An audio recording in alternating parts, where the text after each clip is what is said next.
हिमांशु, आगे जाके अब आपको प्राइसेस इन मार्केट्स यहाँ पर कैसे नजर आते हैं? जैसे आपने कहा इंटरनेशनल में तो हम एट पार हैं, डोमेस्टिक मार्केट्स में जिस तरह की थोड़ी सी बढ़त यहाँ पर चावल के भावों में ऑलरेडी आते हुए नजर आई है, आगे कैसे रह सकती है?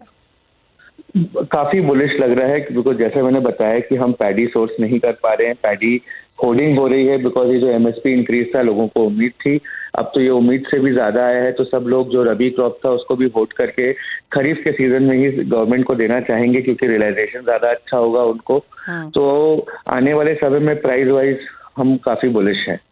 ऑलराइट हिमांशु, बहुत शुक्रिया हमारे साथ जुड़ने के लिए। तो क्लियरली वो पूरा पैडी और राइस के ऊपर कॉन्वर्सेशन जहां पर माना यह जा रहा है कि एक्सपोर्ट तो इनकॉम्पिटिटिव है, भारतीय बाजारों में भी यहां पर किसानों ने होर्डिंग करी है, वो खरीफ के समय पे हायर एमएसपी पे अपना चावल यहां पर बेचना चाहेंगे। ट्रेड के पास बहुत ज्यादा नहीं है और अगर है भी तो एज ऑफ नाउ वो कॉम्पिटिटिव नहीं है, प्रॉफिटेबल नहीं है।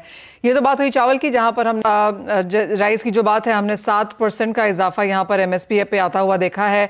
क्या एक्सपेक्टेशन थी ट्रेड को और क्या उसके मुताबिक है? ये उससे काफी ज्यादा है, एक्सपेक्टेशन से तो हम कहेंगे काफी ज्यादा है। 4 से 5% बढ़ोतरी जो हर साल होते आई है उसके बनस्पत 7% की बढ़ोतरी काफी ज्यादा है।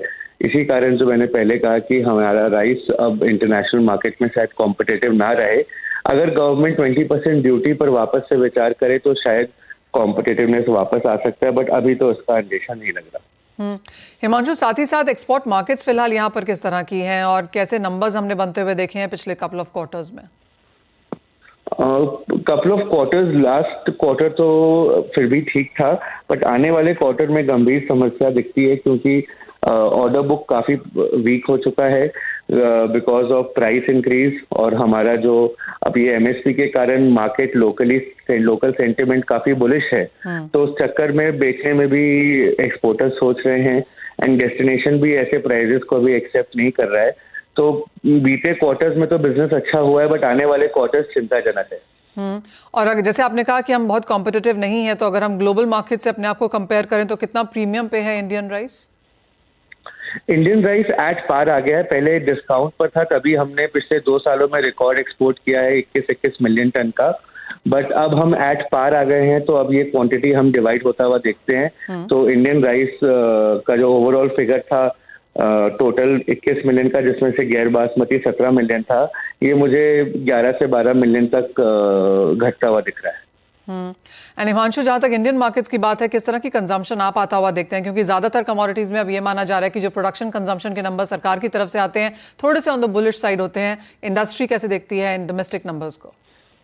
कंजम्पशन बहुत कुछ डिपेंड करेगा क्योंकि बहुत सारे स्टेट में इलेक्शन है, तो स्टेट गवर्नमेंट्स कैसे जो फ्री राइस का स्कीम निकालते हैं उनको किस तरीके से वो डिस्ट्रीब्यूट करते हैं, कितना अग्रेसिवली उसको मार्केट करते हैं। बिकॉज कर्नाटका गवर्नमेंट ने अपने मैनिफेस्टो में 10 kg एडिशनल डिस्ट्रीब्यूशन की बात की है। आने वाले समय में आंध्र और छत्तीसगढ़ गवर्नमेंट से भी ऐसी कुछ उम्मीद की जा रही है। तो कंजम्पशन का फिगर बहुत हद तक डिपेंड करेगा कि गवर्नमेंट लोकल मार्केट में जो फ्री राइस है उसका डिस्ट्रीब्यूशन की क्या स्ट्रैटेजी रखते हैं। बिकॉज जो पर कैपिटा कंजम्पशन है उसमें तो कोई बहुत ज्यादा चेंज है नहीं, बट प्रोडक्शन हमारी हर साल बढ़ रही है। तो राइस अवेलेबल होना चाहिए अनलेस गवर्नमेंट का वो फ्री राइस डिस्ट्रीब्यूशन बहुत ज्यादा अग्रेसिव ना हो।